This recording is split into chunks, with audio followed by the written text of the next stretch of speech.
Hello everyone. मेरा नाम मीना शेखावत है। कुछ समय पहले मैं अपना एक कंटेंट आपके सामने लेकर आई थी जो आप सभी के द्वारा बहुत पसंद किया गया और काफ़ी विद्यार्थियों की मेरे पास रिक्वेस्ट भी आई। और आज फिर मैं आपके लिए बहुत ही इंटरेस्टिंग टॉपिक आपके सामने लेकर आई हूँ जो कि आप सभी को बहुत पसंद आएगा।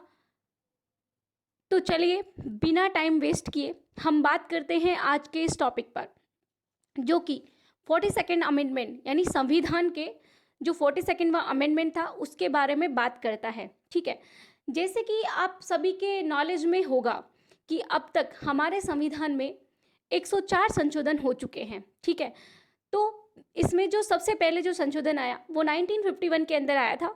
ठीक है, जो आपके जो फंडामेंटल राइट हैं उनके बारे में बात करता है। ठीक है, अब बात क्या करता है कि फंडामेंटल राइट में कौन कौन से परिवर्तन होंगे उनके बारे में 1951 के जो अमेंडमेंट था उसके बारे में बताया गया। ठीक है, उसके बाद अभी रिसेंटली 2020 के अंदर 104 का जो अमेंडमेंट था वो आपके सामने आया, जो कि बात कर रहा था लोकसभा और राज्य की विधानसभाओं में जो SC ST के सीटों का रिजर्वेशन था उनके संदर्भ में उनको इंक्रीज़ किया जाना चाहिए या कम किया जाना चाहिए, उसके बारे में बात करता है। ठीक है, तो चलिए अब हम आते हैं अपने 42nd अमेंडमेंट के ऊपर। ठीक है, अब ये जो आपका संशोधन है ये बहुत ही महत्वपूर्ण संशोधन है। ठीक है, अब संविधान में इसको मिनी कॉन्स्टिट्यूशन के नाम से भी जाना जाता है। ठीक है, उसके बाद जो स्वर्ण सिंह की एक समिति थी, इस यहाँ पर सरदार सिंह की समिति, स्वर्ण सिंह की समिति, उसके बाद एक और समिति है उस उसके सिफारिश के ऊपर, यानी कि जो ये 42nd अमेंडमेंट है ये स्वर्ण सिंह की समिति को इसने बढ़ावा दिया। ठीक है, उसके बाद इसके अंदर ये चीज़ें सारी शामिल हुई। तो चलिए शुरू करते हैं हम।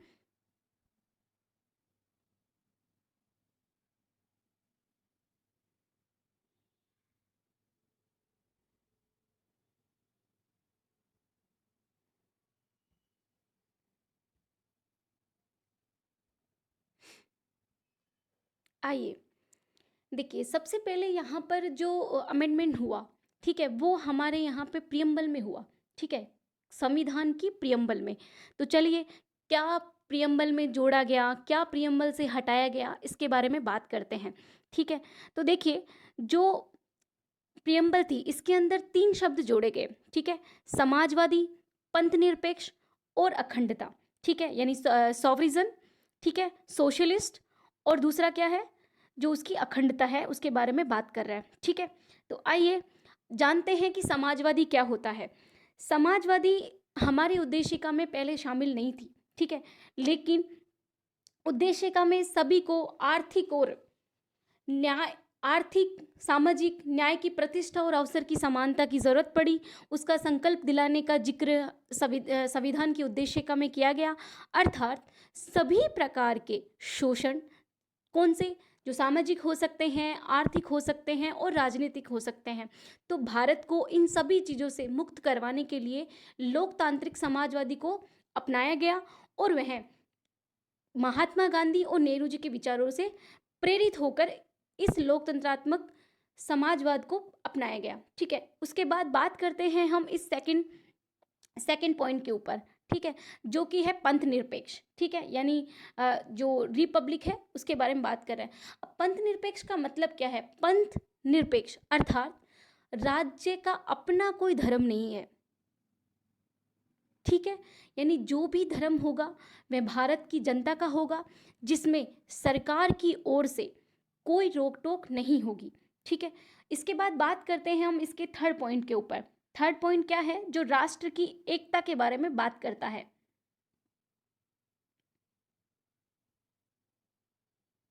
आइए इसके थर्ड पॉइंट के बारे में हम बात करते हैं। यूनिटी ऑफ नेशन, राष्ट्र की एकता और अखंडता। ठीक है, अब आप जानते हैं कि जो हमारा भारत है वो वैसे ही विविधता में एकता वाला देश है। ओके, तो भारत की विशेषता को बनाए रखने के लिए प्रस्तावना में ये कहा गया कि भाई राष्ट्र की एकता और अखंडता सुनिश्चित करना अनिवार्य है। तो उसके बारे में बात किया गया है। उसके बाद देखिए इसके अंदर जो सेकंड जो चीज़ आई वो आई फ्री लीगल एड। ठीक है, जो कि नया एक नीति निर्देशक तत्वों के अंदर एक नया आर्टिकल जोड़ा गया, आर्टिकल 39A, ठीक है, जो बात करता है किसके बारे में, समान न्याय और निशुल्क विधिक सहायता। ठीक है, आपको ये एक महिला दिख रही होंगे, ये एक महिला दिख रहे हैं। तो ये बात कर रहा है क्या, कि जो भी समाज के अंदर गरीब हैं, कमज़ोर वर्ग के हैं, उन लोगों को कानूनी तौर से जो भी सहायता प्रदान करनी चाहिए, तो राज्य सुनिश्चित करेगा कि क्या सभी गरीब परिवारों को या जो गरीब व्यक्ति हैं उन सबको क्या समान रूप से न्याय मिल रहा है या नहीं मिल रहा। ठीक है, तो ये किसका कर्तव्य होगा, ये राज्य का कर्तव्य होगा कि वो सुनिश्चित करे कि सभी को समान अवसर के आधार पर क्या हो, न्याय प्राप्त हो। ठीक है, अब ये जो आर्टिकल है ये किस रिगार्डिंग आया, तो हुसैन आरा खातून का एक बात था जिसके अंदर ये कहा गया कि अगर आप किसी गरीब परिवार के समाज को लेकर नहीं आ रहे हैं, तो ये आर्टिकल 21 का उल्लंघन माना जाएगा, जिसमें कहा गया क्या, कि न्याय के प्रशासन में देरी से पीड़ितों और अभियुक्तों को मानसिक उत्पीड़न होता है। और यह अनुच्छेद 21 के अंतर्गत क्या कर रहा है, जो उसमें प्राण और दैहिक स्वतंत्रता की जो गारंटी दी गई है उसको क्या कर रहा है, इनकार कर रहा है। ठीक है, तो इसी रिगार्डिंग ये जो केस था वो इसमें आया। उसके बाद नेक्स्ट टॉपिक है आपका फंडामेंटल ड्यूटीज़। ठीक है, तो फंडामेंटल ड्यूटीज़ थी आपकी जो भाग 4 संविधान के भाग 4 में, जो कि आर्टिकल 51A का एक नया जोड़ा गया, कौन आर्टिकल और पार्ट दोनों ही नए जोड़े गए। ठीक है, जो सरदार स्वर्ण सिंह की समिति के ऊपर आया गया, ये जो ड्यूटीज़ है जो रूस के जो संविधान है उससे प्रेरित होकर इसमें जोड़ा गया था। ठीक है, शुरुआत में अपने जो कर्तव्य हैं वो 10 जोड़े गए थे, उसके बाद इसमें 11वां एक कर्तव्य और जोड़ा गया कि जो 86वें संशोधन के द्वारा जोड़ा गया था, जो बात करता है आपके 6 से 14 वर्ष के बालकों की शिक्षा है वो अनिवार्य रूप से होनी चाहिए। ठीक है, अब जो ड्यूटीज़ हैं आपकी, क्या क्या कर्तव्य होंगे, मतलब राज्य के प्रति आपके क्या क्या कर्तव्य होंगे, तो देखिए शुरुआत करते हैं।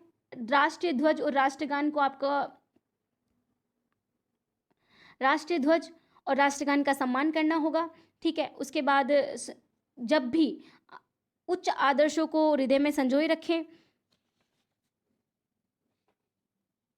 स्वतंत्रता के लिए राष्ट्रीय आंदोलन को प्रेरित करने वाले उच्च आदर्शों को हृदय में संजोए रखना, उनका पालन करना, भारत की प्रभुता, एकता और अखंडता की रक्षा करें, उनको अनुरक्षण करें।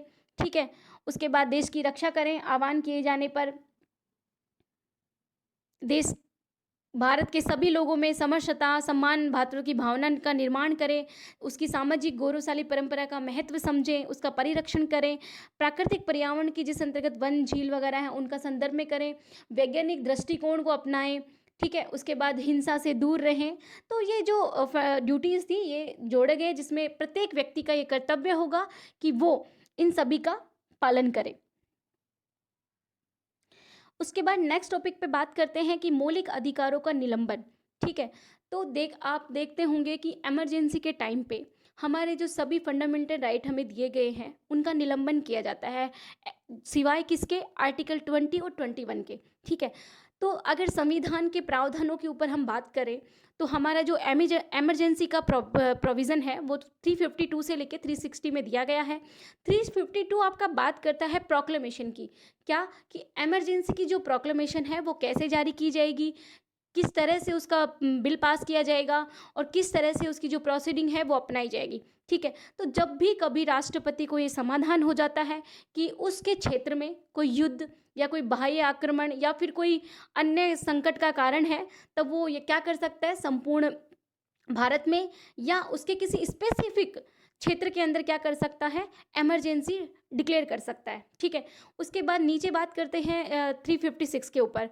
ठीक है, तो 356 क्या कहता है कि जब भी स्टेट के अंदर जो संवैधानिक तंत्र है वो विफल हो जाते हैं, तब उस दशा में भी राष्ट्रपति क्या कर सकता है, प्रोक्लेमेशन जारी कर सकता है। ठीक है, इमरजेंसी प्रोक्लेमेशन।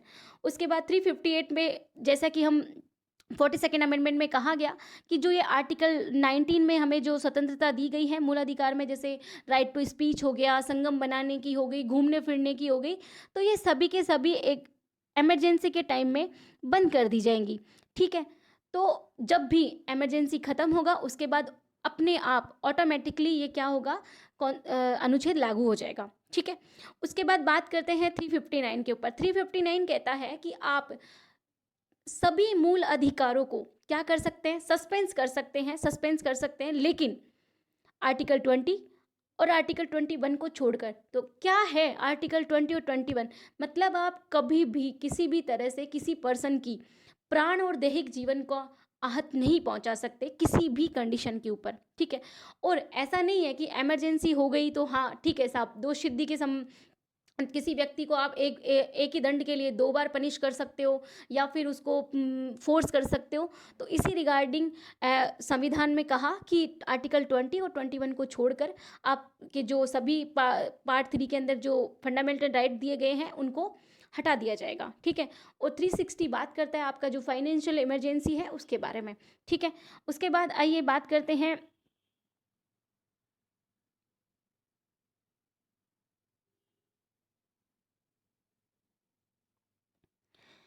ये जो अनुसूचित जाति और जनजाति के जो महिलाओं को समान अवधि तक आरक्षण का पुनर्वंटन था, इसके अंदर कहा गया कि यानी 10 साल तक इनको एकत्रित किए गए आंकड़ों के अंदर जो उनमें सीट दी जा सकेगी। ठीक है, उसके बाद बात करते हैं हम आर्टिकल 74 के ऊपर। ठीक है, तो 74 में क्या है कि जो राष्ट्रपति को सहायता और सलाह दी जाती है उसके लिए एक मंत्रि परिषद तैयार होती है। ठीक है, तो उसमें जो उसका प्रधान होगा वो कौन होगा, प्रधानमंत्री होगा। ठीक है, राष्ट्रपति हमेशा मंत्रि परिषद की सलाह पर काम करेगा। हाँ, राष्ट्रपति को ये छूट है कि वो मंत्रि परिषद को पुनर्विचार करे, पुनर्विचार करने के पश्चात वह उसको करने के लिए बाध्य नहीं है, लेकिन उसके अनुसार कार्य करेगा। ठीक है, उसके पश्चात न्यायालय द्वारा किसी भी प्रकार से इसमें कार्रवाई नहीं की जाएगी कि उसको क्या सलाह दी गई, राष्ट्रपति को क्या सलाह दी गई और क्या नहीं दी गई। ठीक है, उसके बाद जो महत्वपूर्ण एक और टॉपिक है हमारा कि लेजिस्लेटिव और जुडिशियल रिएक्शन, तो इनमें क्या संबंध हैं क्या नहीं है। तो मिनरवा मिल्स का एक केस आया था, उसके अंदर इनके संबंधों के बारे में बताया। आप सभी से मेरा निवेदन है कि आप शेयर करें, लाइक करें, सब्सक्राइब करें। ठीक है, अगर आपको सबको पसंद आया हो तो।